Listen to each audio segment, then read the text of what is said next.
How's it, everyone? I'm Sammy from the Love Strong Show. What's your story? This is my story. I'm Sammy. I have a foundation called OSMD Hawaii. And my slogan is to never give up. This is Alexi. How's it, Alexi? Hello. How's it going? Going very well. Nice. A little chilly here in Hawaii today. Yeah. Yeah. Jacket on. Yeah, so he's going to interview me, and I just want to share why I started OSMD Hawaii. I'm born and raised with this with this crippling disease called CMT muscular dystrophy, and it's deterioration of my body. I was born in 1972 with this disease. It's hereditary from my mom. I have two brothers and one sister, but my siblings doesn't have it. It's a hit and miss disease. So growing up, I never knew about this disease, and I was hurting because of the pain and suffering, but I never knew what I had. I was going doctor, I was going muscular dystrophy doctor, I was going Shriners, and you guys know Shriners Hospital in Honolulu. They did my surgeries for my legs, corrective surgery, when I was 19 years old. But growing up, I was very hurt because I couldn't play sports after 8th grade. I lost my physical to this disease. I was a winning pitcher, baseball pitcher. I pitched the winning Little League championship. I was on the top of the world. Allison Onizuka, that died on the space shuttle, first Hawaiian astronaut, came on the field, gave me a plaque, pitcher, and with the ball. I was on top of the world. I couldn't play for certain teams because of race. It was a little bit racial, and by winning that Little League championship, they called my dad for the following year, senior Little League. So I could play for Wreckers, Andrews, Pirates. But I went to the doctor on a Tuesday to take my physical. And I took my blood work, I took my urine work, and I was pitching for 3 weeks for Wreckers, senior Little League, pitching. And then the coach told me, Sampaga, you need to take this paper home to your parents. And I took it home, and it was a physical.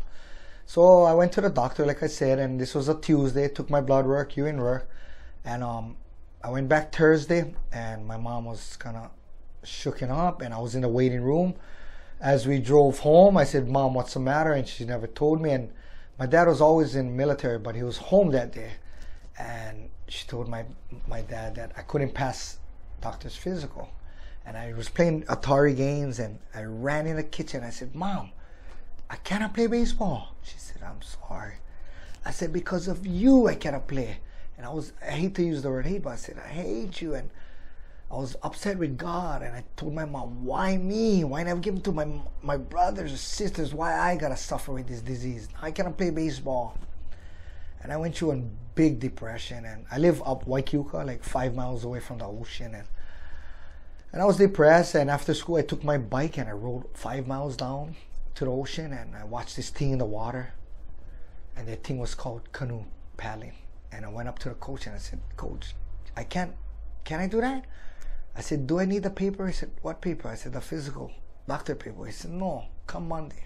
I was so excited. I paddled my bike 5 miles back up the road, came back, practiced. I did very well. I paddled for every club in Hilo. I love to steer, stroke. I sat every place in the canoe. I paddled from Laka all the way to Keuka, every club. And I came very good. I won 6-man races. I won some 1-man races. But I had one thing I was sharing with him, that I saw like some special needs children limping. And my wife would come down to the beach, and I said, babe, you see this child? He paddles 5 days a week, and he's not going to race. She said, how you know? I said, it's all about winning and nice body and healthy. So the race is in Kona. It's 2 hours away from Hilo. And we would paddle Monday to Friday. The boy would come practice Monday to Friday. The parents would drive him Friday after practice all the way to Kona. $40 gas, $125 hotel King Cam, $80 to feed the family at Outback Steakhouse, to go to the paddling race the next morning and look on the chart and say, Johnny, Johnny, you don't paddle today? Coach, my son don't paddle? And the coach would shock her and say, not today, Hoan. Why not tell the child Wednesday, Thursday, that he not good enough, that he can't paddle? Why wait till Friday when the parents drive to Kona and Saturday cannot race? My turn, my time. I took all these special needs children and I bring them out in my canoes. I raise money for 2 canoes. I have 2 canoes called a Sunny Bradley canoe and a Tiger canoe. Tiger Force 5 and a Sunny Bradley Lightning. In the canoe industries, if I had to match it from a car in the car industry, would be a Lamborghini and a Ferrari. And I still hear people tell me, bro, why you buy this kind of canoes for these kids? I say, wait. They don't deserve nothing less than us. To me, they deserve more. So I've been taking out special needs. I'm trying to build a canoe holly where I can mentor the children. I can help them out there. I can store their canoe paddles. I can bring the wheelchair bubble tires. I can put out the rollout mats, take them to the ocean. And you know something? We have the road sprints coming August 2020 here, and I'm gonna make my own medals for them, lay my own children, lay the children, and I don't want to call them special needs anymore or handicap or retarded. They don't deserve that. My foundation is called OSMD, and if you call my foundation in pidgin real fast, it sounds like awesome. So I call them awesome athletes. I want to call them awesome athletes, and that's what they are. They never choose to be special, but something happened at birth or hereditary. So my turn, my time. I'm traveling the islands. I walked 5 Hawaiian islands by this foot. And I don't have any muscles, no calves. I have a foot drop. And my slogan is to never give up. When I started this foundation in 2013, I told the mayor, I'm going to walk the island. And he said, why so far? I said, because if I walk one day at the park, MS is at the park, cancer is at Wong Stadium, heart attack Liliuokalani Park. If MS is at, the tennis stadium. If I walk at a park and your mom never read Trubin Herald on Sunday, or your father never watched K-Channel News or YN News now, you still don't know what is muscular dystrophy. So this idiot, this dummy, whatever names they was calling me, they didn't matter. I completed 5 Hawaiian islands. I complete Big Island of Hawaii, perimeter of the island, Kauai. Kauai doesn't connect, so I paddled 21 miles with my canoe and walked 7-8 miles to 16 schools, 2 churches. Then I walked Maui, 218 miles. It connected. I walked right around. I walked Lanai, 3 roads. I finished Lanai. Then I went back to Maui, and then I paddled my canoe from Maui to Molokai. And I walked 29 miles of Molokai, spoke at 5 schools and 1 church. And I'm making an impact. I'm making a difference. It's not about me, OSMD, PD me. It's about awareness, about sharing the love for muscular dystrophy so people would learn. And that's why I went so far, because the mayor told me, why so far? I told him that. So people would Google. Everybody has a phone now. Would Google, what is MD? Muscular dystrophy. And I'm doing that too today. I want to spread awareness around the world, I was telling Alexi. After I finish Honolulu, February 3rd, I'll be walking the island of Oahu. That's my 6th island. I start off at Ala Moana Beach Park. Then Hawaiians believe your heart always faces the ocean. I'm going to walk, camp, speak at schools, walk, camp, speak at schools, walk, camp, speak at schools. When I reach Camp Kaena Beach, Kaena Point, doesn't have a road. So I need to hike 4.5 miles with the fire department. Then I'll come around the point and I'm going to keep walking. And I'm not going to give up. And I finish point back at Waikiki, Ala Moana Beach Park. And till today, I still have negative energy and negative feelings. People speaking to me negative, saying, I cannot do it. Or car gonna bang me. Somebody gonna get on heart attack, bang you. Gonna be texting, bang you. Your legs gonna give up. You gonna die. I took all that negative energy and I made one big positive. And till that day, I finished 5 islands. So don't let nobody put you down. It's not can. Put your mind to it. Like I love the blocks for my foundation because it's block out muscle disease and pursue happiness, or get outside the block, or get out of your room, get out of your comfort zone and go forward and do something. Because we all are someone. Everybody has a gift. And my goal is with my cameraman, Koa, we call him Baby Is Productions. He's a young gentleman that battles issues, and he's gonna never give up, and he's gonna travel the road with me for OSMD Hawaii and Love Strong. And we're going out and we're gonna love everyone. And I share with people this, that it's not about me.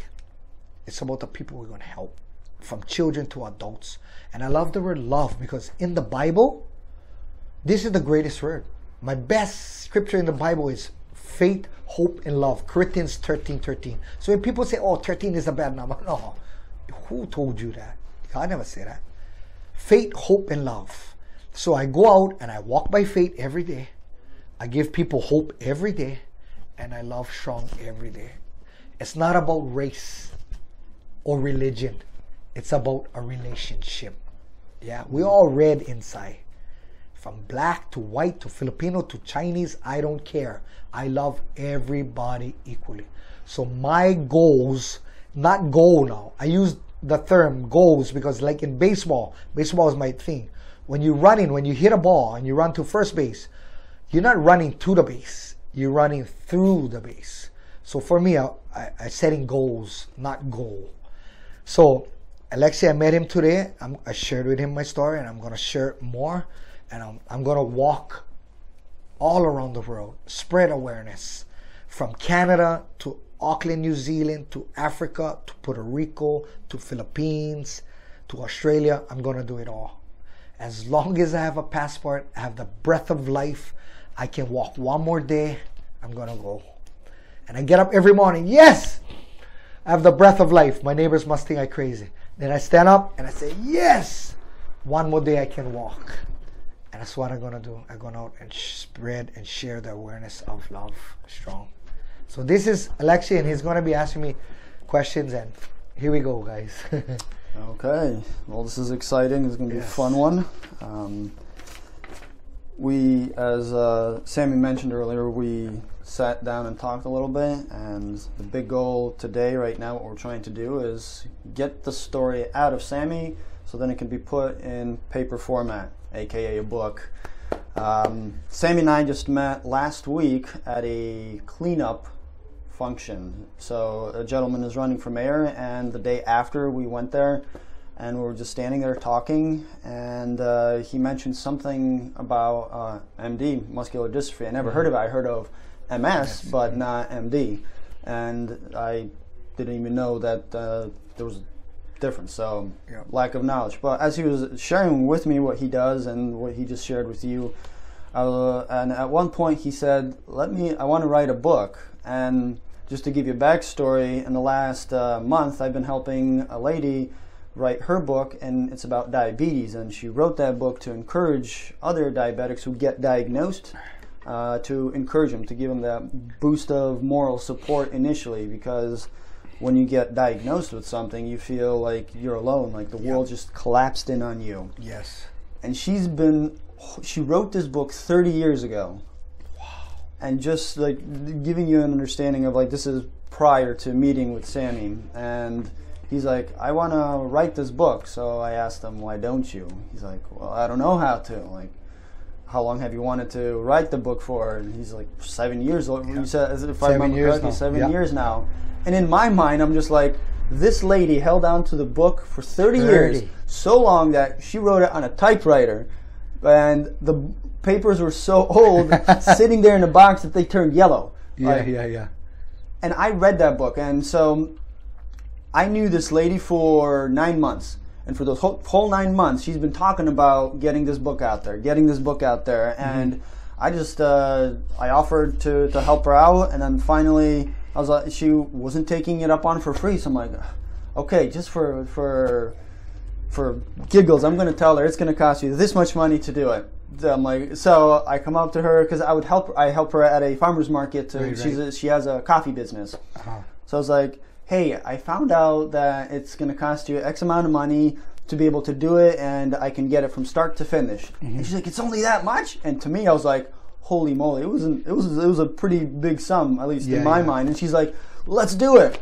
And that's all it took to get a 30-year-old story out. And when I was sitting there at her house, and she lives in Ka'u, which is about 40 minutes away from here. Yes. No, it's actually an hour away from Honolulu. I mean, Hilo. Honolulu. Hilo. I'm here for 9 months only, so I'm getting my places straight here. You get them. Hilo. So as I was sitting there, I could not put that story down, and all I was thinking in my mind is, what the heck? Why did she not print this? Like, why did she not share this with the world? And so, all back to Sammy and I talking, when he said, I've been wanting to do this for 7 years, I was just like, in my mind, I'm just like, heck no, you're not going to be holding on to something for 30 years. Like, we don't know how long we have to live. And this lady, the fact that she's almost in her 70s, it is a miracle that she's still alive. Just as for you and for all of us, but especially for you, because you have something that you're like really fighting against that's very visible. We don't have something that visible, so we think that life kind of goes on forever. But for you, every day it's like, I'm alive. It's a different experience. One more day. Same thing for her. And then when I read this book, my first question, I mean, I'm not gonna say the actual word I said, but I was just like, Lisa, what the heck? Why did you not write this? Why did you wrote this? Why did you hold on to it for so long? Like, it inspired me and encouraged me. Like, I know nothing about diabetes, but after reading that, I was like, holy moly, this is encouraging. See, God put you in both of our lives. You came here for a purpose. He had a plan. Yeah, and I believe that. I very much believe that too, that whenever we get a gut feeling to do something, it's something outside of us pushing us to do it. And so going back to with Sammy, he said 7 years, and I was just like, no way, don't. There is going to be not much. We don't know how long we have. Other people, because his story is, he wants to encourage people. I'm going to be honest with you. All these 7 years, I have composition books. I used to write, throw away. I don't know where to start. I don't know where the next, but I can speak it. I know my story by heart. But when I put it down on paper, I feel I'm unworthy. I feel I'm slow in my mind. I cannot put two together. For example, for me, I would think about it this way, like a singer singing and playing ukulele at the same time. As multitasking. I cannot. So by meeting you was a blessing to share my story. And I mean, not for jump to conclusions, but I share with him, like, I'm walking by faith every day, because my oldest, I have 5 children, I told you, my oldest passed away with this disease. My 4th girl is battling this. But my brother passed away, tattoo artist, car accident. My best friend passed away in the military. Jesus passed away for us. And I told you I was a Little League championship pitcher. And people said I cannot do this, I cannot do that. I'm walking with a diamond. I'm walking with a shield around me for the rest of my life. I'm pitching for the rest of my life. I carry a baseball. I said, Jesus, you catching, I'm pitching. He's my father. I pitched to him. My daughter, first base. My brother passed away, second base. My best friend passed away at third base. I'm protected by that diamond, that shield. So all the people said I cannot, I let them go. I'm not crazy, but I can hear my voices of my brother, my sister, my daughter, and my brother, my best friend talking to me, like, talk. I can hear my daughter telling me, Daddy, go help that boy. Daddy, go help that girl. When I speak at the schools, I speak with pride. Not scared anymore. I used to be scared with shots. Over 20-something years I don't wear shots. I hate, and when people are standing in line to order food, and people standing behind me, and I hear, I look at his legs, how skinny. I turn on, like, fight. But now, I took all that negative junk energy, and I put positive. I said, you guys want to know what it is? You know what I mean? I love to share now. That's our awareness. God took all that selfishness out of me, all that hate, shady feeling out of me, so I can share awareness to people. And thank you. I wanted to share that. And it's almost in life. Often we feel like life can be twisted in a different. So it can be twisted in a negative way, and every human being walks around trying to figure out what do they want to do with this life. And it's interesting how when there's a challenge we face, all of a sudden we get a mission. We try to find, what is our mission? What do I want to do? What do I want to accomplish? Like Koa, Sammy, myself, we've experienced some big things in life that all of a sudden, like, boom, here it is. And even with that, and like, I survived an explosion, and it took 2 years to get out of the woods, so to speak. And it's like, even with these crazy things that happen in our life, and I think everybody who's experienced anything of drastic change, in the moment we're like, yeah, we're going to do something about it. And then once we kind of get better, all of a sudden we say life starts taking over, or we start forgetting what happened and what we really have. And I'm sharing that because what we have is incredible. It's powerful. And in the last couple hours that we've been talking, MD, muscular dystrophy, is where it begins. But the real big picture is you want to encourage and inspire people who are in challenging situations and challenged in well, either physically or mentally or emotionally. It's to give them that boost of encouragement, and we forget that. And this is why it's like wrapping around to writing the book. It's just I'm listening to the story where you're so used to it, your own story, that you don't see the power of the story. Same thing for you, listener, for Koa, the video guy, which we got to take a video of you. Myself, we forget the power of our own story and the power of that being able to get through it. Because I bet you if we think enough, there's, in my life, I've experienced family and friends taking their own life on 3 different occasions. That really changed my life. You've talked a lot of people out of that kind of stuff, or at least a few that you've shared with me, and it's something familiar that it's very easy to lose hope. We have great stories to share. You have a great story, and you don't have to experience something big. But when we were standing there talking about that book, like for 7 years, you have something big. You have that story in you. You're living that story, and it's about time to get that book out. And I said, look, I just happen to be working already on a book with somebody. The process is familiar to me. Let's sit down and have this conversation because this is where it begins. It's get the story together. And I thank God that I have a memory. For example, I shared with him earlier, I'm a 23-year drug addict. I'm a cocaine addict from Heineken beer to cocaine. Heineken was my peanut butter. Cocaine was my jelly. That 2 things went together. You know what I mean? So, 23 addict. I had a hard time kick 'em. Like you said, you had addict from something, and I caught it PTSD. You don't have to go to Vietnam or war to have PTSD. I still have triggers for life. Once an addict, always an addict. By speaking to Alexi, speaking to Kikoa, I'm recovering every day. This is my recovery. And I hate when people lie to me because, like I said, I'm genuine. I'm pure. I look at your pupils. I can tell when somebody telling me one lie story. So I have a lot of people tell me, I forget about drugs. I forget about alcohol. I said, don't lie to yourself. So like I share, if this is a steak, and I eat steak for 40 years, I just became a vegan because of my parents. I mean, because of my friends. But my parents still eat steak. My father take a bite of that steak, and I'm watching. I know exactly what that steak tastes like because I have a memory. If I never have a stroke or memory loss, I still know what this tastes like. So if you tell me you forget about drugs, don't lie to yourself. You want to forget. Don't be ashamed. You don't have to be ashamed to remember that kind of stuff. For example, like I smoked ice after and meth, and that took me on a journey. And if I see a young child or a teenager behind me smoking the vape, and they blow a big smoke, that smoke gives me triggers. I can taste the meth. Even if it's not meth he's smoking. It's triggers.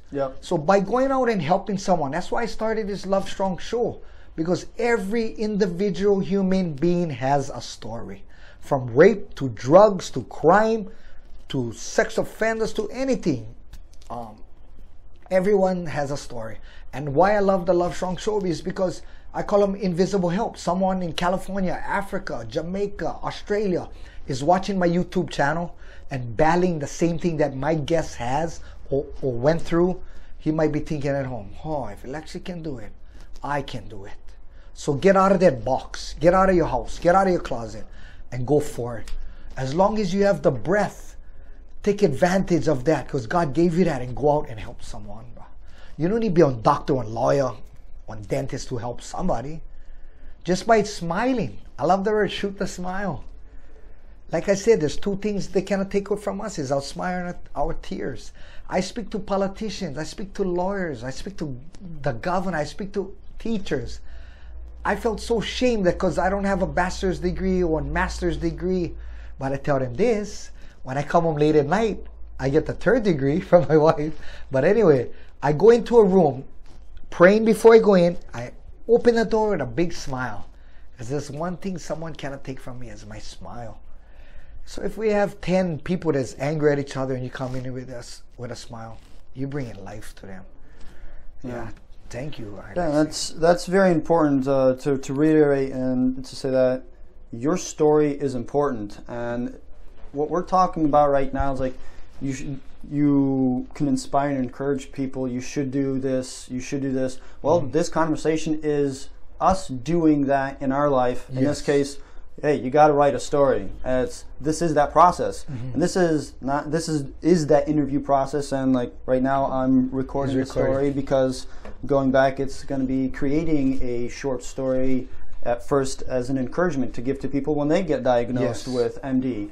This is us actually living it out. You don't have to have a podcast or have all this awesome equipment, lighting, video camera. You don't have to do that. Just who is that person by you? Who's that person you can turn around and just help now in your life? It's very important to be, and like for me, that personally, that rings very true in my life. That I truly believe that the way you can change the world, I can change the world, is be that mentor. Like I truly believe that we all have that great mentor inside of us. We need to learn how to tap into our great mentor, our inner great mentor, and the way you do that is, okay, yeah, we might be, you could say, lucky here, we have all this. You don't have, well, before this, we did other things that were just what we call average daily life. Going out encouraging somebody. Just keep your ear out and be encouraging people. Your story is very important. For you, what took you a lifetime to learn, in a conversation, all of a sudden I learned I don't have to spend a decade or two going through the same trials and tribulations. I could just sit here and you share this with me, or vice versa, and all of a sudden our learning curve goes from a decade down to a single conversation. Now imagine what you can do with all that extra time in your life with that powerful knowledge, and that's what each individual has. And that's why for me, when I heard you're saying this book, it's like, I asked him, so why don't you? Let's be honest, he came out with a few excuses, like, I don't know how to. And even in this, he said, you shared just a few minutes earlier that every time you started, every time you tried, and it just, you felt like you hit a brick wall. That's life. Welcome to life. And that's the beauty of life, is the more challenges you're facing with something. It's like, I read a funny quote. It's, if the door closes, open it. That's how doors work. They're on hinges. It might not be a two-way, but just realize that you can't walk through. If it shuts, open it, figure out how to open it. You will come against challenges, and just like for you, you're not a writer. As a matter of fact, I'm not a writer. I've written a book years ago, and it took me 4 years to write it, but I just wrote it for myself. Then I wrote a big book to help with business owners, for business owners on like internet stuff. That was years ago. That was 3 years ago last time I touched the book. But it just happens to be that I picked one of my friends who I'm helping at a coffee farmer's market. She has a book, and all of a sudden I'm like, let's just do it. And all of a sudden, boom, this happens. If you ask me to write a book, it's going to be a sad story is what it is. And by sad, I don't mean sad. You won't be able to read it. But this is actually I do what I can do. I find other people that can do what they can do. Like yesterday I was talking to a professional writer saying, okay, what can be done? What's the next step? Use what you got. That's the biggest thing. And this is live in action, what's happening, using what we've got, with what we are able to do. Go as far as you can. And once you start hitting those brick walls, it's like, okay, what's the next opportunity? Right. And I personally see that this is, you already know, you've experienced it, but because you're so close to everything you're doing, it's easy to get used to just, I just help another person, but this is another person. and it's very important to realize it's another person. Yep. And for me, this book, why we're here talking, just as I'm going to be asking questions now, getting the story from the beginning, because for about an hour or so, we've had a conversation right at Starbucks here across the road, and now I want to be getting a little more into detail and the nuances of your life, because it's very important. There's two types of books. There's the autobiography or biography about like step by step by step. Right. And then there's also this version where it's a short story to encourage people. And both need a lot of different types of information. And so, like, let's start.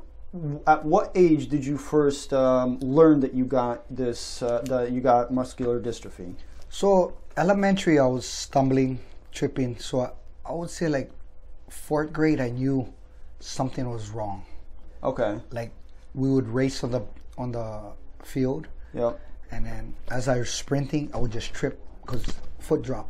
Then I would get mad at my legs. Well, I would blame the next person for cutting me off, but I always wanted to win. Okay, yep. So that was like around age 4th 9? grade. Is that Eight, 9 years old maybe, yeah. Because you start school here at 5, right? Yeah. 5, 6, 7, 8? Yeah, around 8 to 9, yeah. So 8 going on to 9. I noticed my foot.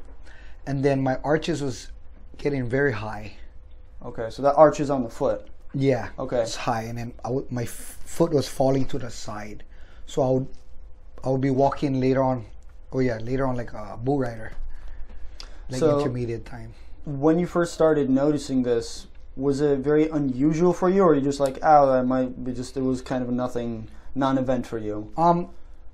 Well, I knew it because I was going to Shriners appointments. My mom was bringing me to the bone specialist. Okay.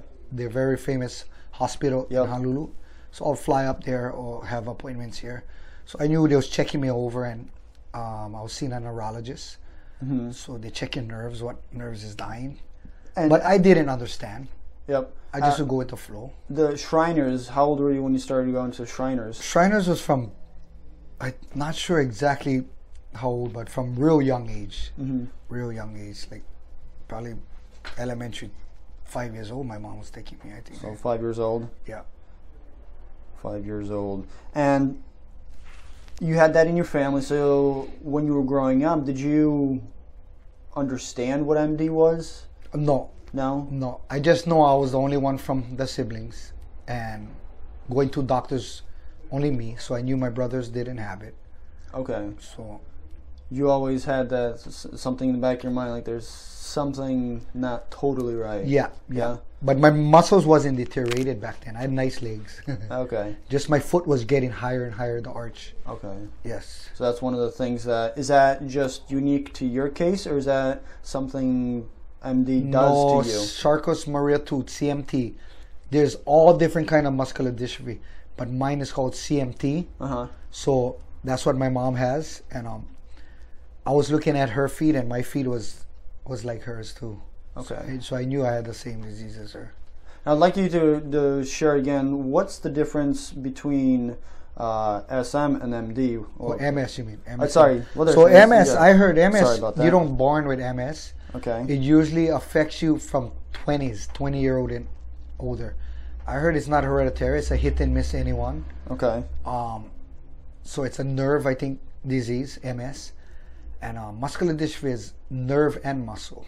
So the nerve eats the muscle, and then the muscle deteriorates, and then you have numbness. Like this foot, I have numbness, and I get angry every time because I get cuts. That's why I hardly use slippers. When I get cuts, I don't know I'm bleeding, and it's dangerous. Yeah. And is that something progressive where it starts and then just kind of goes? Yeah, it was like on the tips. Now it's coming more towards the toes. Okay. And then sometimes it get worse, but it get feeling again. It's like, it feels like, you know, when you sleep on your arm, and your arm is dead. Yes. So I walk around with no feeling sometimes. I just go with the vibration of the hip. Okay. So you start compensating in different ways. And then I feel tingling. Then I feel the blood flowing again. I guess it's feeling again, and then I can walk, but mostly constant. The toes is numb. Yeah. So I get a hard time use slippers. So in my lifetime, I probably had less than 10 pairs of slippers because I get hard time hold the slipper between the toes, so I would fall out. I would love the Flojos, but the Flojos, they don't make it anymore. the Jesus looking strap slippers. Yep. Yeah, it's interesting how easy our body starts getting accustomed to a new thing. Like for me, when I had my accident, now it's like whenever I have to pick something up with my left hand, I like have to twist it in a certain way. But for me, it's like normal. When somebody sees it, they're like, "Wait, what's wrong?" You're like, so it's like your body compensates for that kind of stuff. Yes. So MS is to re-clarify is you get MS. You get MS at some point in your life. You're born with that. And MD, it's a hit or miss in a family of, say, 10 kids, or in your case, you had how many kids? 4 of us. There's 4 of you, and it's a hit or miss hereditary disease. Yeah. Hereditary means passed down by bloodline. So they claim that my brothers and sisters don't have the disease. I mean, my sister and my brothers don't have it, but they're carriers. Okay. So it's in their genes, so their kids can have it. Okay. So my mom would always ask the doctors, how can we stop this disease? You know, the doctor would say, stop having children. Yeah. So it is hereditary. Okay. I hate to say it, but. So out of your family, you got it, and you're always going to hospitals. You might not have understood as a young kid what's going on, but you're like, something is not right because my siblings aren't going to the hospital as much as me. And so around 8, 9 years old is when you start tripping. Your arcs start getting higher. Yep, the arcs are getting higher at 9. I start walking more like a bull rider. A bull-legged? Yeah, you know, like the legs. Oh, yeah. Bull-legged. Yep, okay. Started getting more teasing. Okay, so more defensive. More defensive. More bullying. How did that teasing, because of MD, start affecting you? Made me a tougher guy. Like, to stand for my rights, and I had a temper, so I would just try fight the person, and even if I lose, I still come back. So it was a little bit of good, positive and negative. Yes. Flared you up to get into fights, but also made you stand for yourself. And of course, I don't like to say it, I don't know how to say this, but I have the gift for gab. Like, I speak out. I'm not ashamed to speak. So I made a lot of friends by speaking for people. Okay. Like, we in class, everybody's shame talk. They would wave their hands, and I mean, to no speak, and I would speak for them. And I do MC parties, and always out in the crowd speaking. God gave me that gift. So that's what stopped the bully from bullying me, because they would call me names. I would come up with a better name. You know what I mean? So, and I would have a lot of backup. Yep. I would have a lot of strong armed friends that would stand for me too. Okay. Yeah. So you had your network. Yeah. You had the till today I still got connections. Yeah. But I don't use that fighting method no more. I use peace and love. Yeah. Words. And smile. Words can make a difference on and I both believe ends. that, because you know when they said sticks and stone will break my bones, but words will not hurt me. Yeah. That is lie. Yes, highly agree. Sticks and stones will break your bones. Words will break your heart forever. Yep. And I use this in all the schools. So I share it, like, if I would fight with you and you hit me, 3 days later this bruise would go away. Yep. But if I call you fat, ugly, stupid, dumb, and you see me in Walmart 10 years from now, you know the bruise in your brain never goes away. Yep. So you know that your cell phone, to me, cyberbullying is worse than stand-up bullying. Yep. Yeah, you like text crazy stuff, you fat, you ugly, stupid, you dumb. Just look at it long time, but don't press send. Yes. So when I go to the schools, I use this bully method, like, no push in pidgin. No push, meaning, no push like this, or no push that send button. Yeah. Bullying can be both ways. And yeah, bullying. A lot of children suicide because of bullies. And most of the time, I'm going to be honest with you, just by speaking at the schools, the bully ain't the bully. The bully other people because they don't have attention, they don't have this word, or they come from foster parents, or they come from broke up marriages, or they come from abused household members. So majority of the time, the child just looking for love. Yep, love. So I go out, like I shared with you, I do this suicide calling. My phone is on 24/7. I get on phone call, somebody want to suicide at the park. I stand 100 yards away like a football field land, 75, 50, 20, until I get next to the person. Next thing you know, we're shaking hands. Next thing you know, we hugging. Next thing you know, he's in my car. I'm bringing him home. Yeah. I feel like you gotta give love. When people say nobody loves me no more, that's when you gotta give love, man. Depression is not funny, man.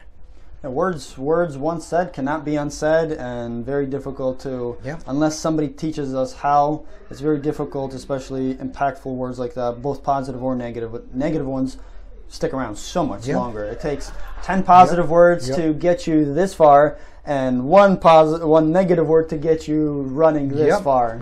It's like our minds are like that to keep us safe, but in a world where there's not that much danger, it goes a million miles a second where we're just like, boom. And it's nice that we're talking about this, because when it comes to disease, any kind of disease, as I like somebody put it, dis-ease.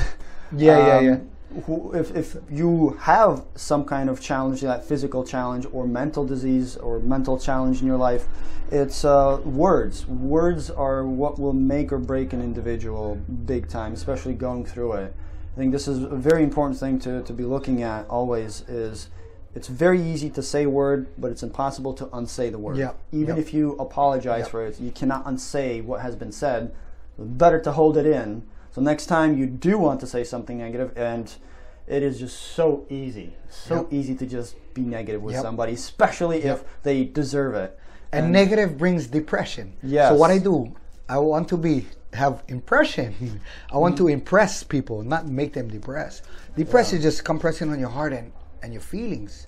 And when people tell Sammy, you're helping the disabled, I said yes, because this guy is able. This guy is able. I'm going out and able and help. I like that play on words. Yep.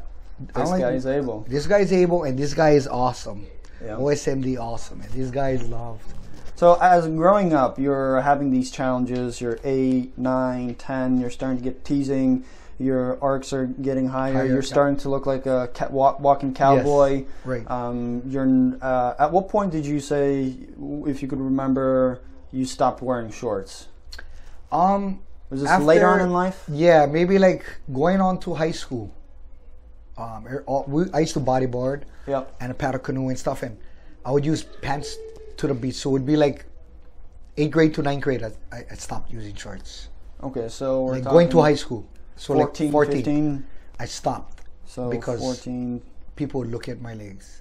No pants. So I'll go to the beach with pants. I'll go to canoe races with pants, and when no one's looking, I always have surf shorts underneath my pants. Take off my pants and dive in the water. All the way to an adult. All the way to now. I mean, recently, I started using shorts for my walks, and my wife would laugh. She said, "Babe, stop already. Just deal with it." And I would say, "Babe, there's chicks looking." You know what I mean? Men, chicks meaning girls. Yes. Our men, we have so much pride that we don't like let down our pride. Yeah, but even if I'm happily married with my wife, I told her that, "Babe, there's chicks looking." But now, ever since I did the Big Island walk, I started my walk 2014. I started using this every day. So showing kids.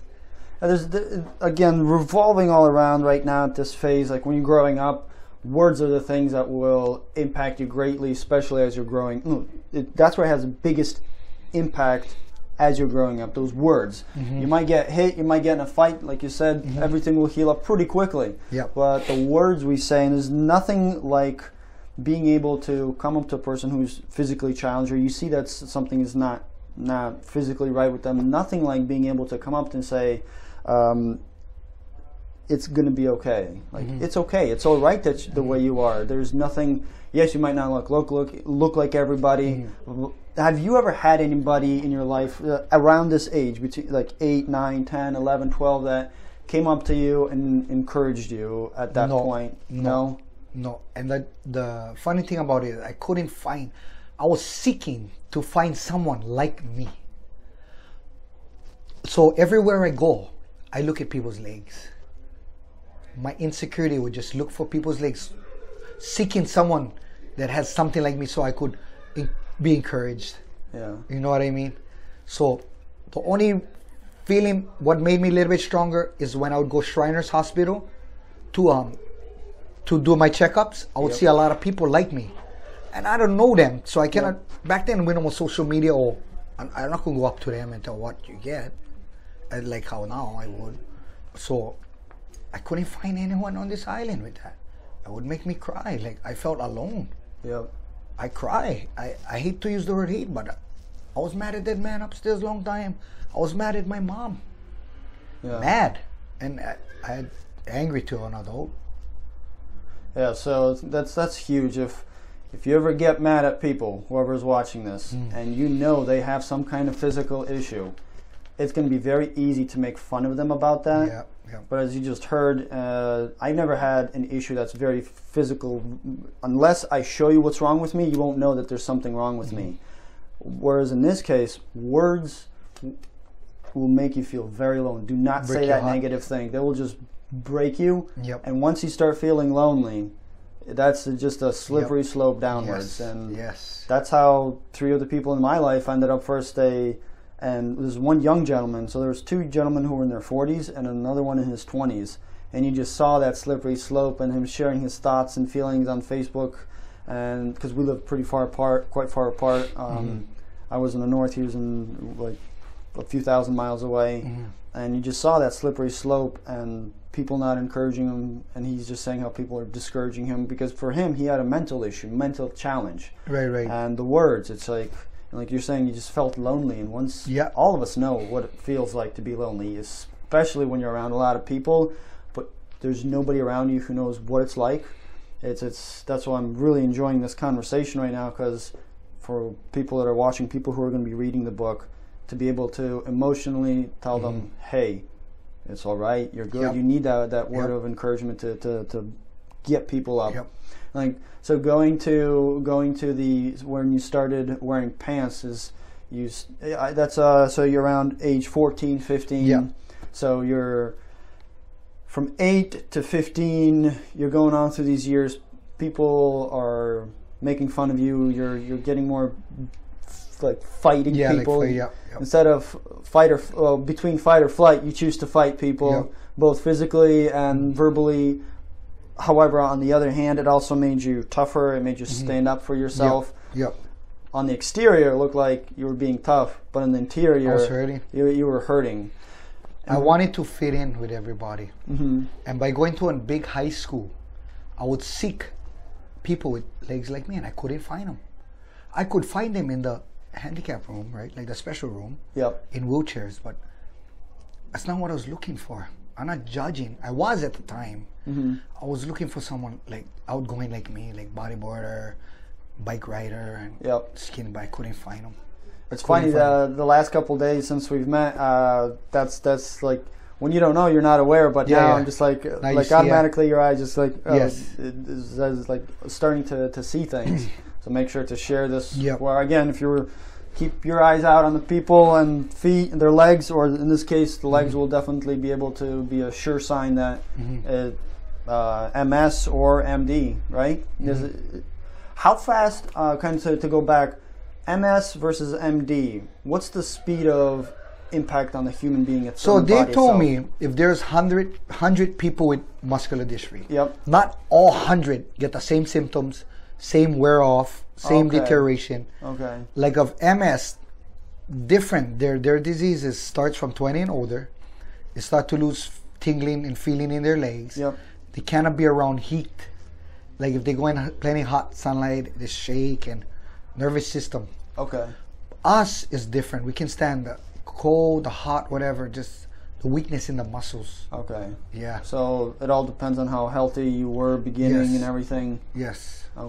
So what I did was, I'd like to share with you something real fast, was I found a sport that wasn't team sport, to do it sit down, and I not to do it baseball, but I did very good. So I used to look at myself like, oh, I'm better, I'm good. So like sit down and paddling. My top half was strong. So I would beat guys with nice legs. And I would feel better about myself. Like I beat you in your one other game. So I would do bike racing, 26-mile bike races with 400 people. I would come like 100 place, 60 place. I would beat guys with big calves. I would paddle, learn how to breathe and look at their calves. And I cannot believe I'm passing him with my twig legs. But my mind and my heart are strong, and my cardio was good. Yep. So by beating them in their game too, I felt worthy. I felt yes. But my disease, when I reach the finish line, my body shuts down. Okay. So if you go on my Instagram, you can find me shaking and cannot walk. And the junk part about bike racing is 20 maybe 20 yards to the finish line, you got to get off your bike and you got to walk your bike. So and then you have a band on your leg. So you cannot ride the bike to the finish line. You got to get it off you like 20 yards and you got to walk it. Why? It's just the triathlon races. You got to go to the thing, and then the runners go. It's like a 3-man triathlon. But my first race, I never knew that. And it was, get off your bike, get off. And I was yelling, I can't feel my legs. I was finishing the race with my hips. And I knew I was doing good. I was passing a lot of people. My mind and heart are strong. I got off the bike. Boom! I was yelling at my wife, help. And she was with the iPad. I cannot help you. I cannot help you. I'm going to get disqualified. So with my heart so strong, I stand up the bike. I grab the backbone of the bike. And I crawl. And guys was passing me. I was getting irritated because they was passing me walking the bike fast. I was getting mad because I beat you on your bike. Now you're beating me on my legs. Wow. And I would walk and I would dive. Hey, cry, man, cry. Tell my wife, why you never help me? She said, I cannot. I cry like a baby. I said, 5 people in past me. I would have gotten better. My winning mind. I would have gotten better score. So that is that. And what age was this about? This is older. This is adult. So you're about what age? Yeah, sorry for skipping. But no, that's good. That's good. Yeah. Well, at what age was this? 30s. This. Yeah, early 30s, mid 30s. Okay. I love sports, and everybody said, why don't you enter the wheelchair sports? I said, I want to try what people's doing, man. I don't like lower myself yet. I'm not putting myself, you know what I'm saying? Not lowering the bar in your mind? Yeah. Okay. Yeah, so I want to be up there yet. How old were you when you got into paddling? I was a teenager. Okay. Teenager. After I couldn't play baseball. Okay, so in baseball, you played up until when? Till 8th grade. Till 8th grade? Yes. And 8th grade is 12, I think. 12? Before high school, yeah. So around 12 13, is baseball. Then I went to senior little league, but I couldn't pass physical after so many weeks. I mean, I didn't turn in my physical paper. Yep. I kept it in my bag. Mm-hmm. And when they told me I can be a bat boy or water boy, I never swear, but I yelled. I said, it's not me. It's not me.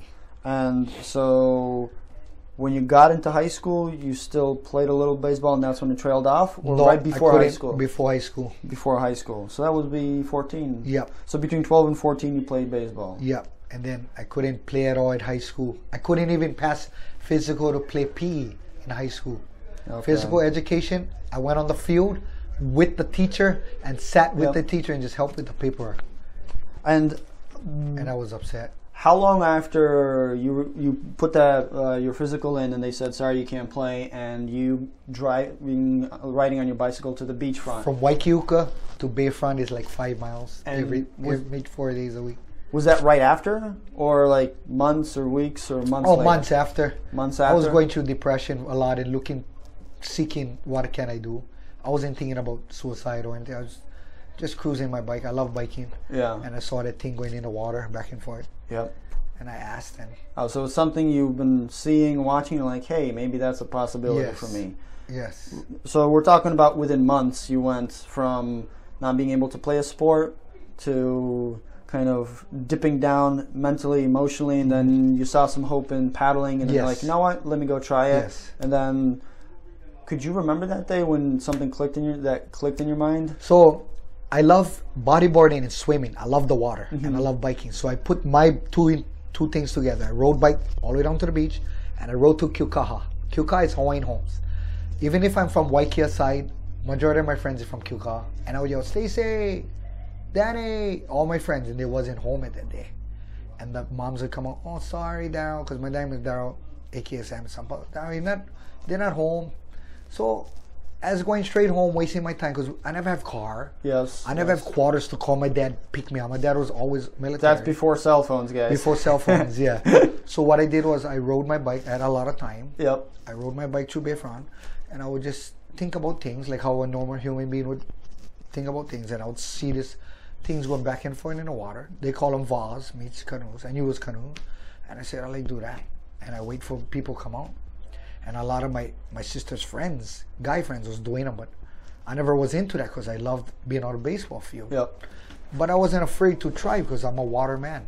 I love diving, I love bodyboarding, and I knew I would connect with paddling. This was a long time ago, I know, and to be pushing this question, was there something that pushed you to say, let me go try, ask, or you just seeing, and then you're like, at some point you just went and asked Okay, them? for me, I know I'm ashamed in a game. Like, I'm not ashamed to talk to anybody, even if they judge me. Okay. So I went up and I asked, I can do that. And I had that on my mind for a couple of days because I passed by there a lot. Yeah. So came to that point, he said, I told him I don't have a paddle. And back then, the clubs, they would let you use the team paddles. But now we have so much different high expensive paddles that people don't want to lend. Yep. So one paddle back then was like $50. One paddle is like almost 400 now. Oh, wow. 300 something. Good paddles, all different brands. So back then I could borrow. So I never need hold my paddle and paddle my bike. I could leave it there. Yeah, and I paddled for mostly every club there. So at around 12, leading up to age 12, your life is really taken off. You're in baseball, you're getting really great. You're becoming a great pitcher. You get a picture with an astronaut. Hawaiian astronaut.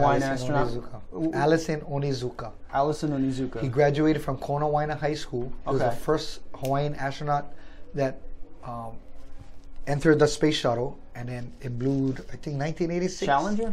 Was it Challenger? Yeah, the space shuttle challenge, the one blew up. Took off and blew off. Yes, blew up straight. Allison was on that shuttle.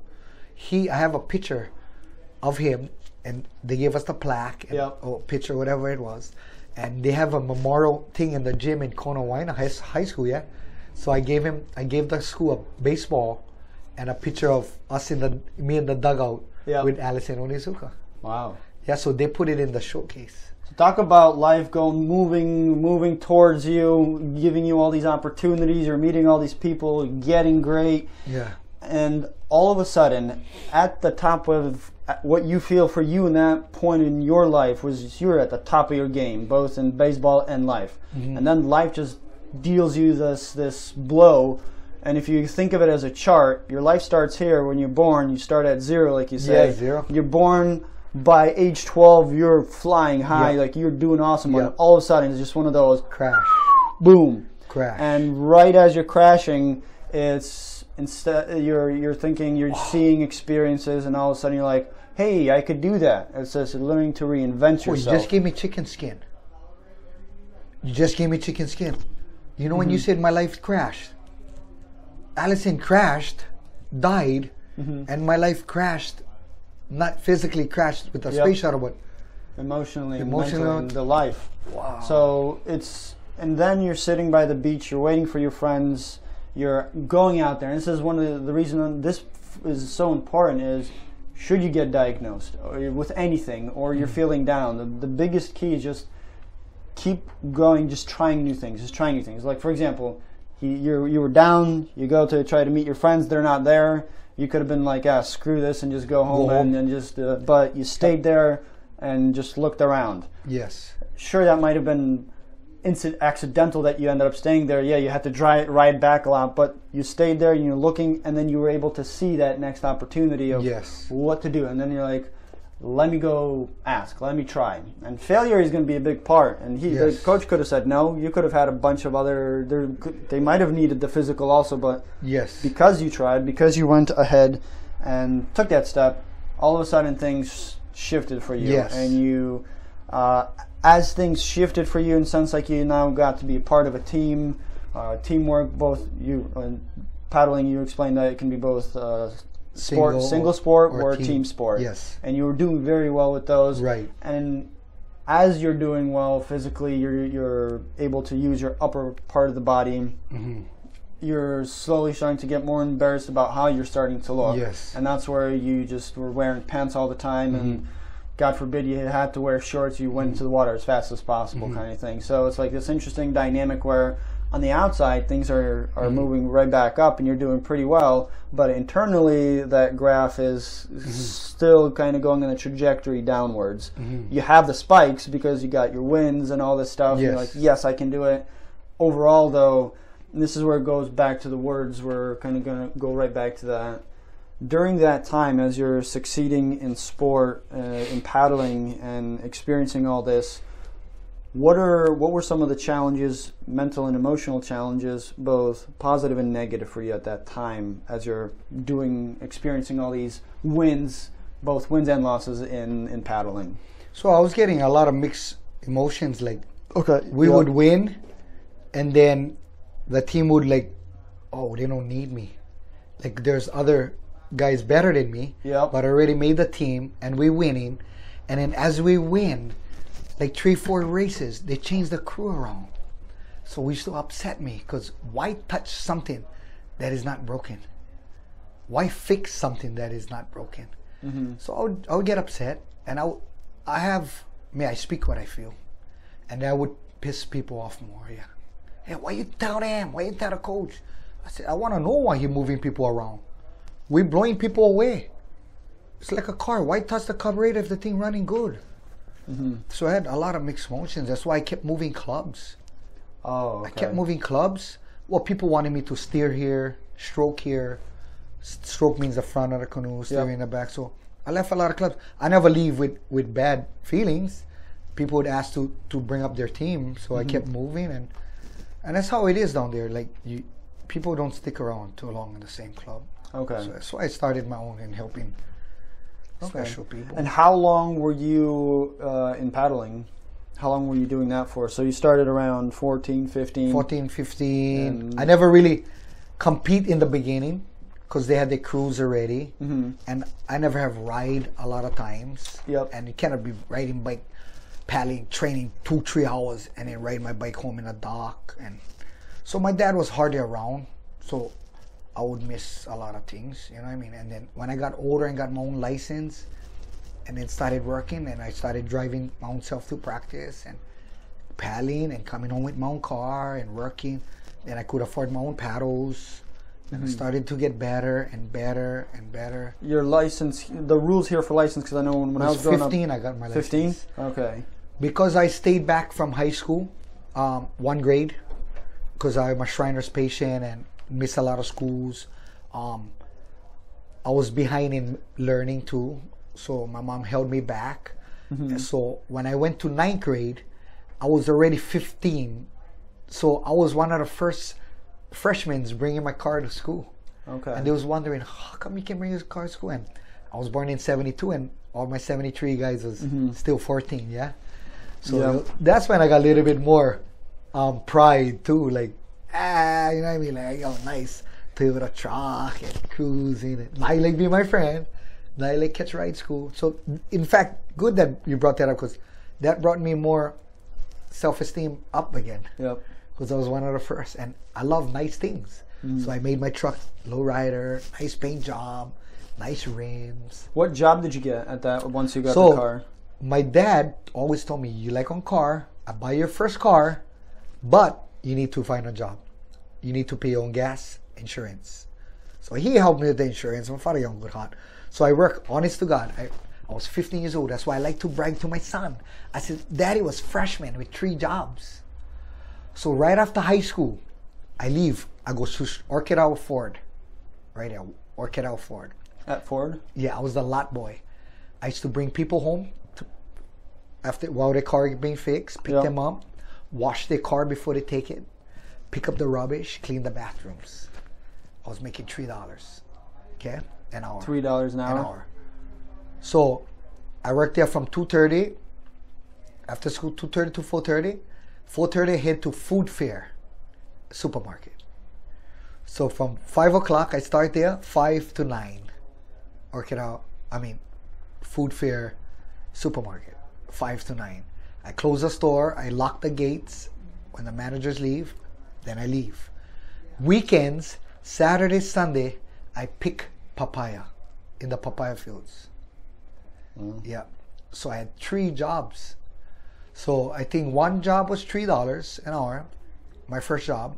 The second job going to food fair was $3.85. That was 5 to what time? So 2:30 to 4:30. Yep. And then 5 to 9 at food fair. Right. And you were making $3.85 at the supermarket and $3 at the car lot.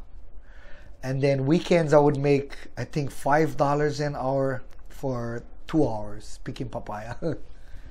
2 to 4 hours, depends how much workers show up and how much papaya we pick. Yep.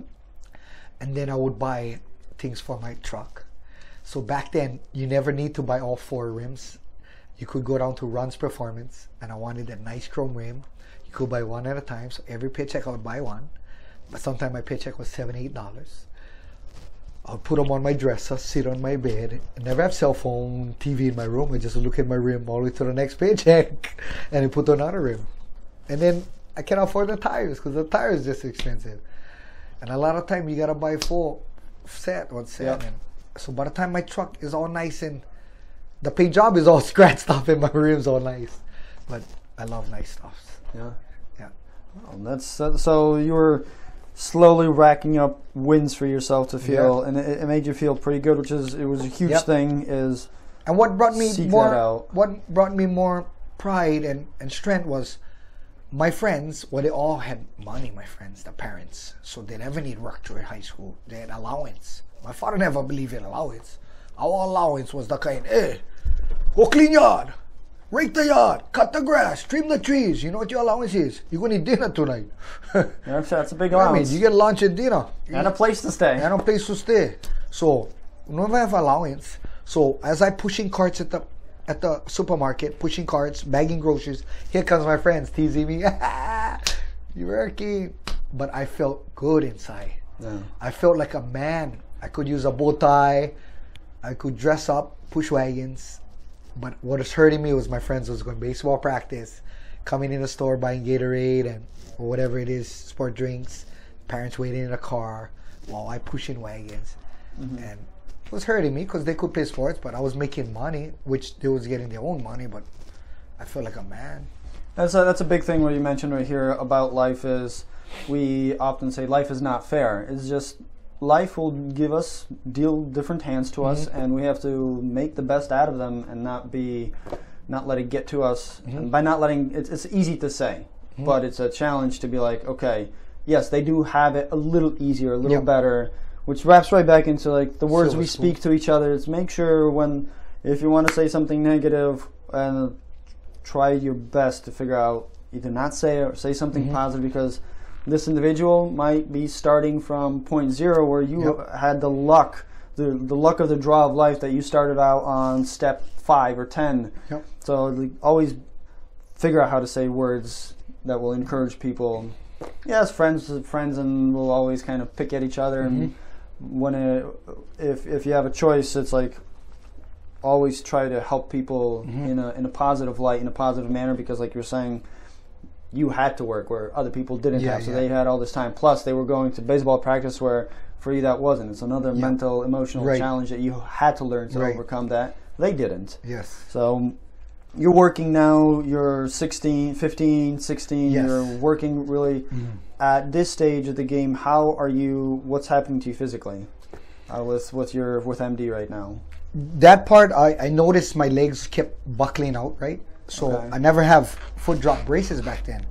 I didn't go to the doctor for finding foot braces, or I was ashamed, and my mom never pursued the braces at the time. So I felt my feet like boring out more and more, and I would stop. Like my self-esteem was so low, I would let people walk, and when they're away, then I would walk, because I never like people watch me the way I walk. So every time, even if don't have wagons, I would grab one wagon. So look like they don't look at my legs. That's what I would do. Still today, I use wagons a lot, even if I'm going to pick up just one thing, because I feel it's better balance for me. Yeah. I'm not ashamed, but I walk better holding something. Yeah. So 16, 17, 18. By 18, you're graduating from high school. 18, I graduating, and they used to call me the bull rider because it looked like I ride in bulls. But I had a lot of bully friends that would back me up. Mm-hmm. Yeah, and I could see myself walking funny. At graduation, around that age now, what is your life looking like? What are you doing for work? I got sad because, like, still the silver spoon children, they was going college, even if they never have scholarships or degrees, or, I mean, scholarship, the parents was probably paying for their college. A lot of people was going military, and that's one thing I couldn't go because I couldn't pass physical. You can't go military. So I was looking at loss. Like, I never have a plan for college, or I felt like I wasn't smart enough material for book work. I never know where I was going. I couldn't go military. I know I couldn't live with my parents forever.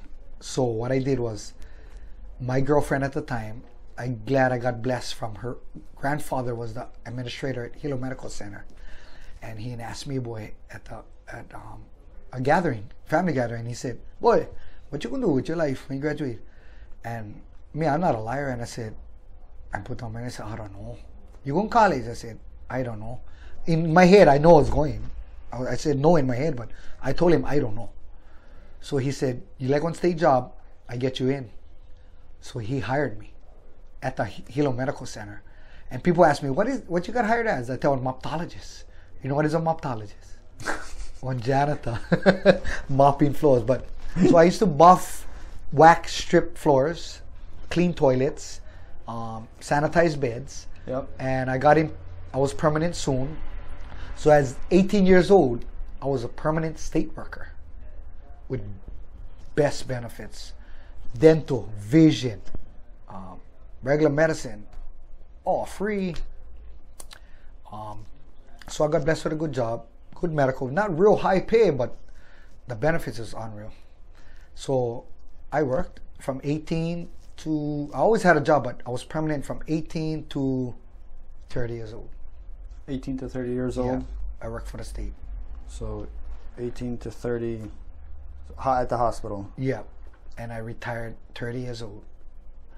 I was like forced retirement because of my liability. I would fall, I would end up in ER, anxiety attacks, fall down, and the union called me in, and I have a small retirement because of my age, and I have Social Security.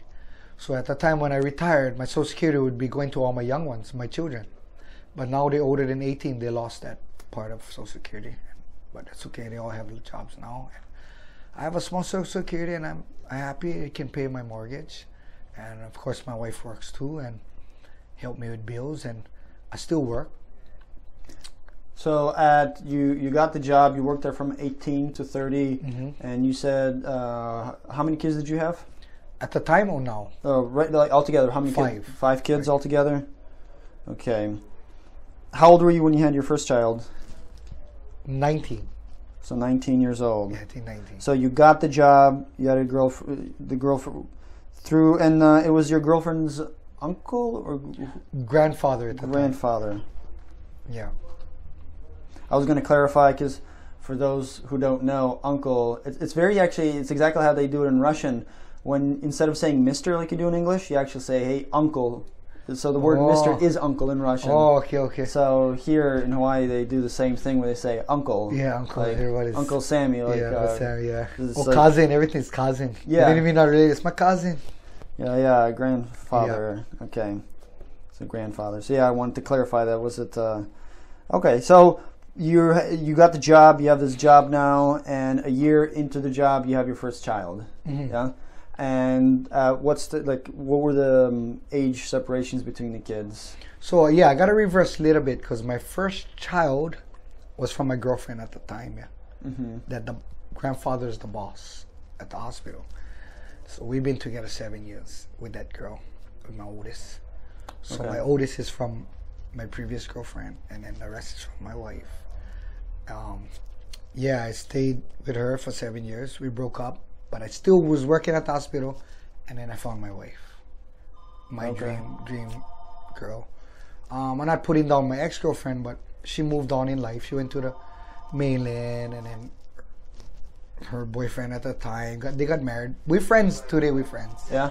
Yeah. So, she lives here now. She came back from the mainland, and we friends though. Back to the homeland. Yeah, we friends. Okay. Yeah. And the 4 other children that you had with your wife, right? Yeah, that's my wife. Yeah. And how old were you when you had your first child with her? First child with her was, I don't know my age, maybe 27, 20, I don't know exactly. 28, I think. So almost 10 years later. Yeah, 28.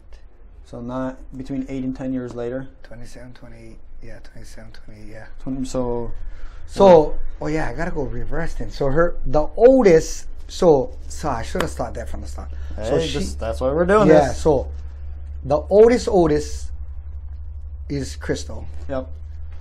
She has one. Her oldest, I raised from 1 year old. My wife is 1 year apart from mine. And then ours one together is Kiani. I was 28. 28. She would be 22 right now. 22 years old. And then after that is Kiahi. 1 year later. So 1 year later, so Yeah, at Kiani. 29, that's number Is 3. Kiahi. And then my son, the baby, he's 18 right now. He's 18 right now, and I'm 47. You do the math. Oh, come on. Come on. I'm good at talking, not doing math. Yeah. Gosh, So- you said, sorry, what were the numbers again? So you were 29 with kid through your daughter, number 3. And then with child number 4, your son. Your son, so you said He's 18 years old. 18. I'm 47. Cole got the calendar. The 47? calculator. I'm 47. Why did I do 29 plus 18? What am I trying to figure out? What is that, man? 20. I was 28 years old. No, when I had my son. 28 years apart. That's You must. Because if you're 29 plus 18 makes you 47 right now. So my son is 18 years old right now. 18. You had And I'm 47 years old. Oh, it's 2000. 2001 he was born. 2001. 2001 he was born. So 2001. 2001. He born in 2001. And you were how old then? 28, 29, 29, right? 30. I was 29 when I had 30. Crystal. And then you Kiahi, were. Kiahi. And the age difference between those two? My 2 girls, 1 year apart. The girl child number 3, your girl, and your son. She's 21 going to be, and he's 18. So 2 years apart. 2 years apart. Yeah. So you were 2 about years something. 31 years old. Yeah, 2 years something apart. So at 31, your son, and then your 5th child, you were about how old? He is the 5th child. He's The one that passed away is the first one. Yeah, that's. So yeah, okay, I'll give you the dates that was born. 93, 94, 98, 99, and 2001. Right? Right there. See, the memory still there. Thank you, Jesus. Okay. Since MD muscular dystrophy is something that's passed on from generation to generation through bloodline, did that affect your decision making to have kids or not to have kids at all, or no? At the time, I was young, so I never think about giving Future. it to someone. Yeah, you just not be ashamed, but or my kids wasn't planned. Yeah, like how my mom guys planned was just love. You know, I mean, just you don't know when it happens. It Okay. happens. And so by 2001, you have your 4th child, and you're 31 years old at this time. Yeah. Make sure I'm getting this. Oh. Yes. Becoming a father, how did that change you personally? How did that impact you? If it changed you, or how did it impact you? It didn't change me because I was so immature that I was always on the go. I didn't. I mean, I always was there for my kids, but I was so immature that, like, now I have grandchild. I feel like I gotta do this. I wanna do this. I wanna be there all the time. With my own kids was just duties, parents' duties. Like now with a grandchild, I want to take it all the time. Before, honestly, it was like, hey, go to grandma. Okay. Oh, sit down and eat. Go bed already. Now I keep them up and my grandchild. You know what I mean? It's totally different. So it's a totally different feeling. So you had the 5 children over an 8-year period, from 93 to 2001. Yes. What is going on physically right now between these 8 years for you? Wasn't thinking about my disease. Was work, pick up children, sports, home. Drink beer weekends. Go with the boys. Playtime. So this is where we could, not to put words in your mouth, but this is where life took over. Those 8 years. Mm-hmm. Okay.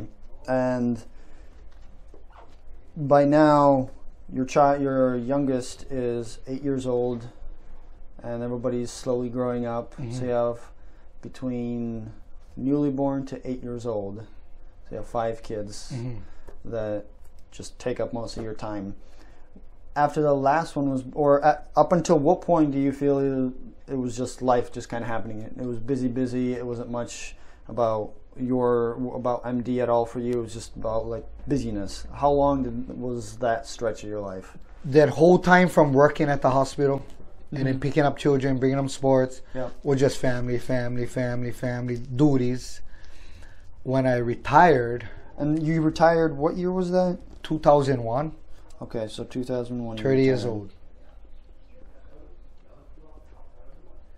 Okay. Then from 30, if you're starting from there, from 30, when I retired, so from all the way to there, I was just busy with my children. Work, pick up them, sports, home, homework, duties, and doing my hobbies, paddling, hunting, whatever it is. You said that at 30 earlier, and we were talking that's when you had that bike race where you had to get off and... The later years of after retirement. So that was that around 30? At 30? After 30. No, after 30? I don't know exactly. Late 30s. Late 30s. Like I started from mid to late 30s. Okay. Paddling. I always loved biking, but competitive was like late 30s. What made you want to start doing competitive with the challenge that you had? I've been paddling all my life, not paddling canoe, but pedaling bikes, and I noticed I can paddle from my house down to the beach, and it's all hill back. And then I told myself, I pass a lot of people on the road, bikers with helmets and uniforms, and they're not friendly, you know. So when I go up to them, I said, "You're a rock," like cheering them on. They just look at you, and I said, "Yeah." And I took it in competitive, like, you're so rude to me. A lot of people I pass by, they're rude. So I told myself, I said, I like race you one day. You know what I mean? So I signed up for a big race, and I did very well. And when was your first race? How old were you? 30-something. 30-something? Yeah. So mid-30s? Yeah, mid-30s. So mid-30s. 26-mile race. That's all uphill, and then come back home. And level streets,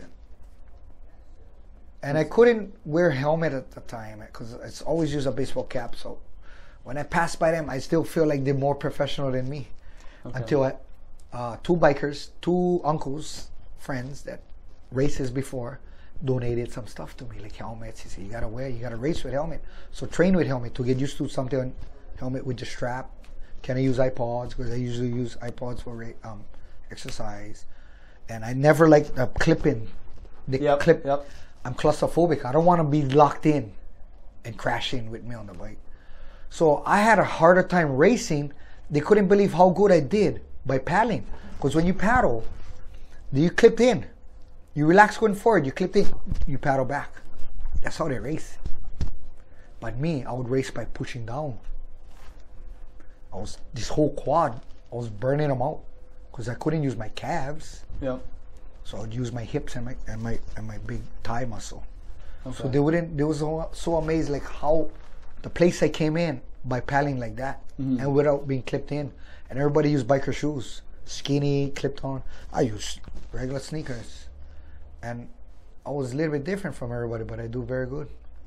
So the muscular dystrophy kind of took a back burner your 20s and your up to your mid 30s. It just kind of took a back burner. Mm-hmm. Had anything happen at that point where there was any kind of other diagnosis or your doctors were saying something? Yes, so my mom would keep sending me to neurologist appointments, and then it lead it to my wife. So my wife would keep me going to neurologist appointments, and I would take the drywall right out of the drywall into my fingernails, because they put patches with wires from behind your ear all the way down to your toes, and they have one big board like a sound system board, and they shock you all over the place. And I would just dig the drywall until I told my mom, why am I doing this? Told my wife, why am I doing this? Oh, for see your levels. I don't want to know. I have younger cousins, just like I was the guinea pig for them. And I don't want to know my numbers, because when you know something, that's when it affects your brain. You know, if somebody tell you have cancer, or somebody tell you cannot do something, it affects your brain. Sometimes you don't know something, sometimes you can go further. So I stopped going to neurologists. I stopped knowing my levels. At what point did you start using substances? You mean drinking alcohol or drugs? That kind of medication. So Personalized medication. I was introduced to medication, that kind of medication, cocaine, 19 years old, I think it was. 19. 19-year-old? I wasn't a child. I wasn't a youth. I smoked pacalolo, marijuana, as a youth, but I got introduced to cocaine 19 years old. 18, 19. And I was always afraid taking them, because I always had my dad behind my mind. Like, my father would kill me, bro.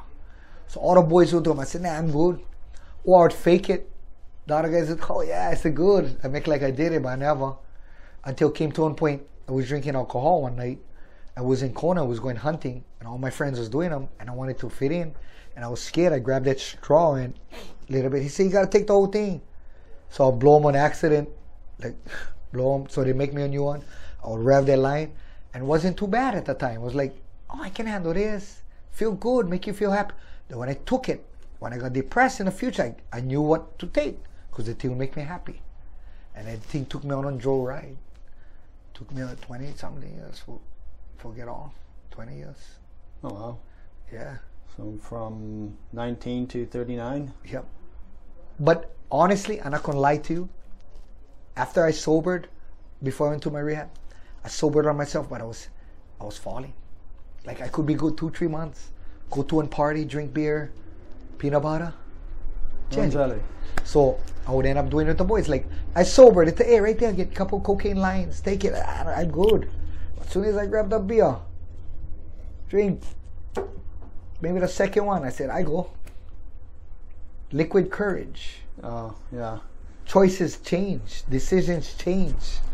I did corrupted things, and then came to one point that I needed them for going town or at parties to liven up myself, brighten up myself. But came to a point that my wife was tired of it. She's like, I'm out of here. And I said, me? You gonna leave me for that? Nah. I never thought you would leave. And when did that finally happen? She left years ago, way years after. I was still paddling. I was sobering up. When she left, I was sober. But she left because she knew it was only time to fall. Mm-hmm. Only took probably one party I could fall. One depression. One guy cut me off on the road. Or fighting domestic at home. Or never have a good day would lead to drugs. So I went paddling in Honolulu, did a race, and I was training for 3 weeks over there to do a good race, and I came home and the house was empty. And I said, God, please forgive me. I need your help. Help me now. If you for real, I need my family back. And I was crying for her for years and years, and we were still together, but she never divorced me because she knew she wanted me to get help. And I've been keep telling her, come babe, come home, babe, come home, babe, come home. I'm doing good, but it is bullshit. If you gotta speak it, come home, I'm doing good. Like I told you, actions speak louder than words. After like 2 years, I stopped asking her to come home. She just has seen me on social media, seen me do good with kids, the community, helping with the mayor, the politicians, the schools, whatever it was. I wasn't asking for help. I just love helping. my passion. And she saw I was doing good. Like I said, action speaks louder than words. And then one day she said, babe, I want to come home. And then came to one point like, nah, no come. I good already. But like I shared with you, living with my mom, I never washed clothes. I never washed the dishes. I never did none of that. It was clean yard, cut grass, trim trees, weed eater. The boys no wash dishes. The boys no wash clothes. I would use one towel in the morning, one towel after school, one towel at night, 3 towels throw in the hamper. Imagine all of us. It's 3, 6, 7, 9, 10, 12 towels a day we'd use at home. My mother never did grumble. When my wife left, I never knew where you pay an electric bill. I never knew where you pay a water bill. Yep. I never knew where you pay a mortgage. I had to learn. I never know how to open a washing machine, what you gotta do, what you gotta put inside, where you turn them on. I never did use Dawn soap, wash dishes. Just put the dish inside and mother and my wife do them. I learned all that. I became independent. And I'm glad she left because I learned to clean house. I knew how to clean house, but wash dishes, clean the yard, go wash clothes, hang my clothes. I will learn the hard way. And I thank Jesus for her leaving me. So when she said, babe, are you ready for come home? I'm like, come home. Inside, I was like, nah, no come. I get them now. I wash dishes myself, wash clothes myself. Nah, stay. But nah, everything happens for a reason. Sure does. Everything happens for a reason. And how old were you when she left and when she came back? So when she left, how old were you? I'm going to be honest with you, she just came back a little while ago. So 45? 46, 46, actually. Well, 46. I just came 46. You're how old right now? 47. 47? Yeah, she just came home. I was living home all this time by myself. So you were about 44 when you guys took a break? Yeah. When the Took a break.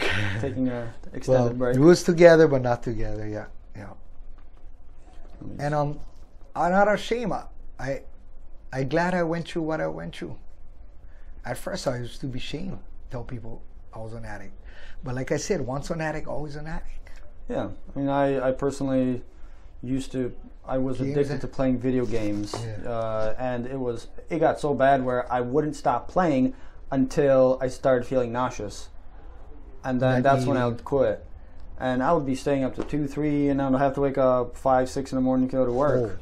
Addict. And then finally got so bad, the nauseousness, that I couldn't even look at a screen.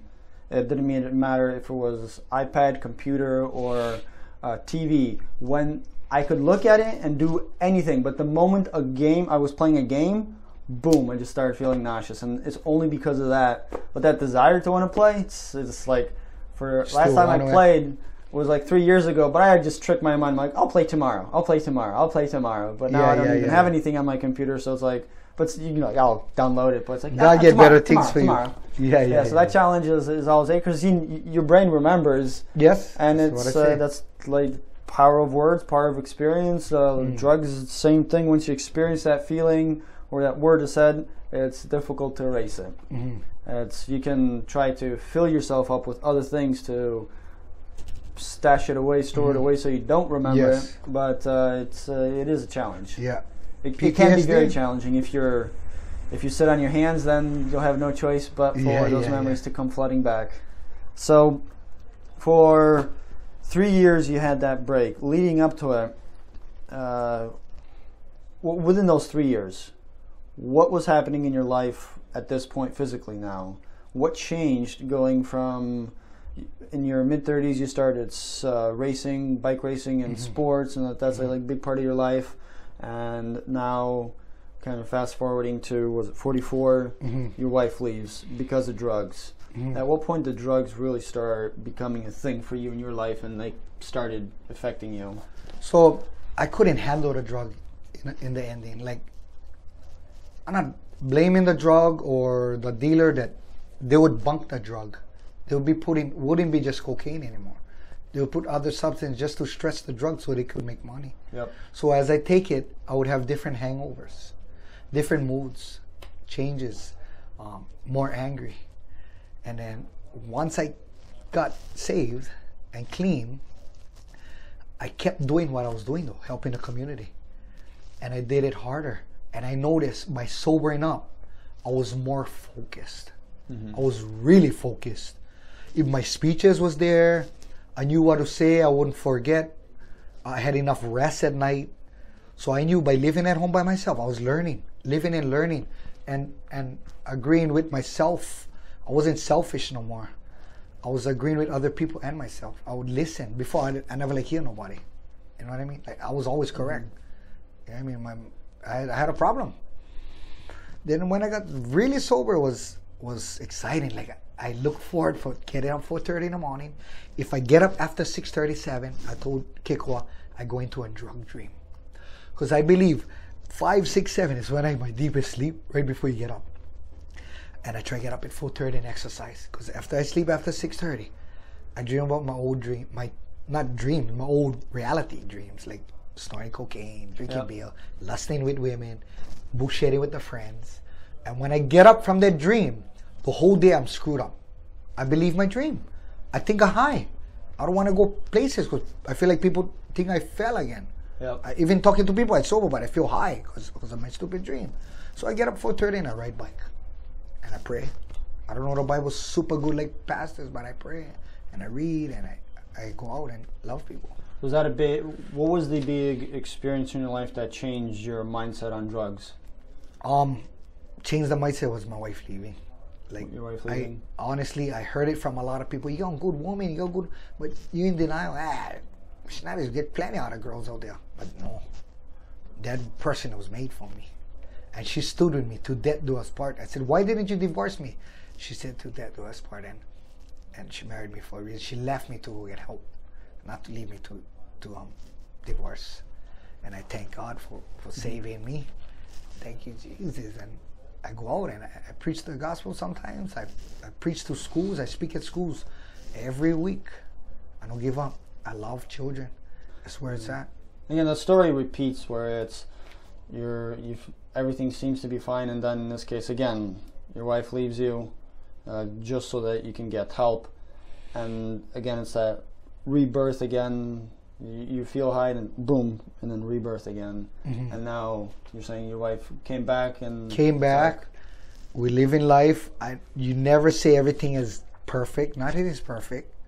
We still have grumbles here and there, but we love each other to death. That's what it means to be human. Yeah, and what hit more rock bottom was I have 4 girls and 1 boy, and my boy, he was my magnet because we're the only males in the house. From birth, he was baseball, football, jiu-jitsu, soccer, anything, basketball. He came very good. Every sport he dominated, and I was there with him through everything. So when he chose the mom to move out and live with her instead of live with me, then I know I was doing real bad. He chose the mom. I mean, I never liked them choose, but I thought he would have stayed home with me. Yep. But by picking the mom, I knew I was a very screwed up. That was a wake-up call. Yeah, I knew I was real bad. Yeah. And I know this is going to be the toughest question I'll be asking as we're kind of coming in for the touchdown. When we met at the taking down the tent, you said that your hardest walk.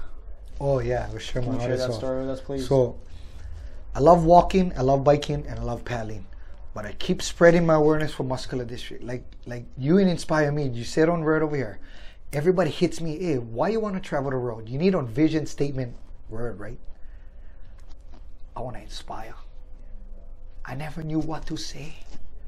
I just say I like help people. But the word you told me, I really touched my heart. I like go out and inspire to never give up. Because people battling the same thing as me and just giving up. So I walk islands, I walk parks, I walk countries. I walk for awareness. And all the kids see me limping with sore feeling. You know that face? Uncle Sammy, you're always in pain, bro. Why you keep walking islands, schools, countries? I said, nah, not as sore as that other walk is why. So I keep going. And every school asks me, why you keep walking so far? Not sore. I said, sore, but not as sore as that walk. And they keep telling me, tell me. I said, well, my most non-painful walk was taking my wife's arm from my father-in-law and walking outside my wedding. Non-painful, happy as ever. But I keep walking islands. They keep asking, but what is your most painful walk? And I tell them this. Walking.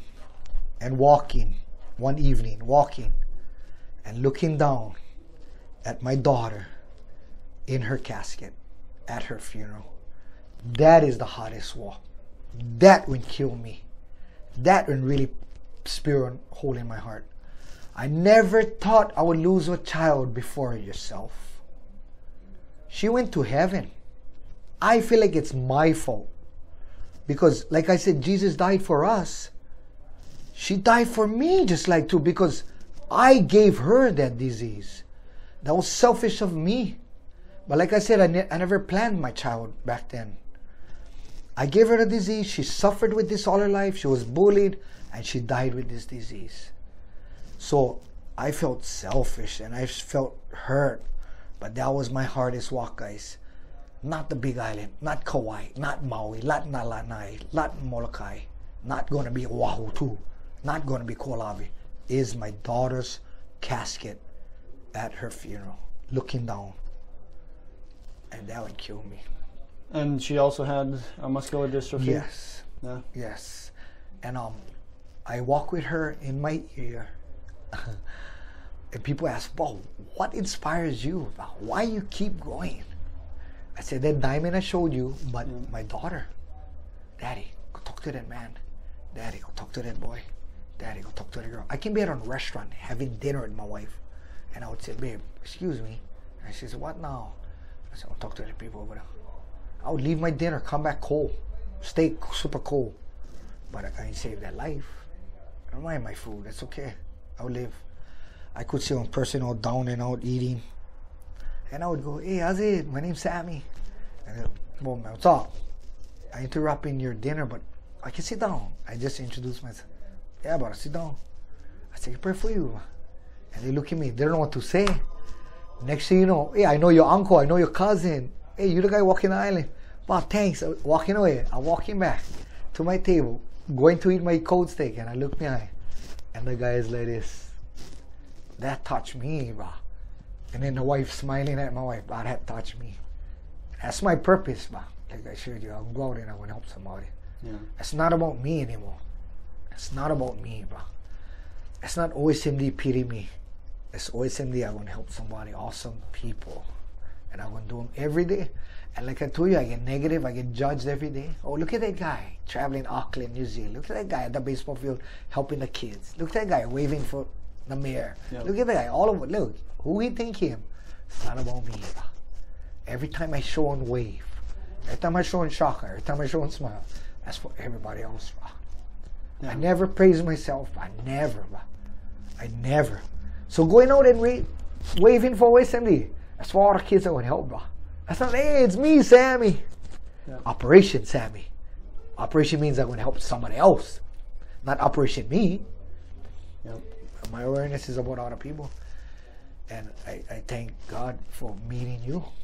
It's awesome how there's one of my favorite sayings is by, if I remember correctly, Zig Ziglar, and he said that if you help enough people get what they want, you'll get everything you want. And by every human being, we want to feel valued, we want to be of value, and we want to feel like we're making a difference. Yes. In this journey of your life and the journey that you've been having with muscular dystrophy, having your ups and downs and a lot more downs and some ups, and then eventually now it's how do I help people, how do I give to people, how do I give to people, and from the abundance of the heart the mouth speaks. In these last 3 years that you've been having to rediscover yourself and understand who you are by giving to other people, you're getting back, and it's like what people see is just the end of, or the latter part of all those years that you've been giving, and giving people what they need, what they want and what they need, which is encouragement, inspiration, using this challenge of muscular dystrophy. The muscular dystrophy has given you this mission to give to people, and now it is returning and giving back to you this feeling like you are of value, that you are giving people what they need, and you're feeling like you're on a mission creating something right. All of us, if I could, for lack of better terms, for all of us normal people who don't have a disease, you've been blessed, you've been lucky to, and I mean what I say when I say you've been lucky to get muscular dystrophy, and even though with all its challenges, you've gotten that mission has been there with you now, living it out, encouraging people. This right here happening, and in the future, the book as it comes out to encourage people with this. And it's not just about muscular dystrophy, although OSMD is muscular dystrophy is the center or is the platform, but the big picture, the mission, the purpose is to inspire and encourage people. And never give up. Yes, and never give up. And I think that's, unless you want to add a few other things, I think this is just about comes in for the touchdown. Yeah. And I just want to say, like I told people, it's not about a position. OSMD is not about a position or a paycheck. It's my passion for people. And I came up with a pledge, and all the children that enters my canoes and follows me always says the pledge. And like I told him, the blocks, rock bottom. When we say rock bottom, what is rock? Solid foundation. That's where we can start building blocks. And for me, it's not rock bottom. Like my canoes is ocean level. You fall in that ocean, I put you back in my canoe, and let's go forward. Imwa. That's why I carry a paddle on my neck every day. I use the paddle for this. People use cross, Jesus, whatever it is, pendants. I love using a paddle because when I see bad things, like bad choices for me, I steer away. When I see good things, I paddle towards it. When I see somebody needs help, I paddle towards it. And I just made a pledge, and it's written by Daryl, Sammy, Sampaga, by OSMDY, and just repeat after me. Respect. Trust. Honesty. Integrity. Love strong. And never give up. I love you, my brother. Thank you very much. Thank you for meeting. Thank you, Jesus, for letting me meet this person. And thank you, Baby Is Productions, our cameraman. Thank you, Paradise Automotive Colors from Wendell Lewis. And thank you for sharing my story on my own Love Strong show. We love you guys. Stay tuned until the next show. Thank you very much. Love Strong Show. See you. Aloha.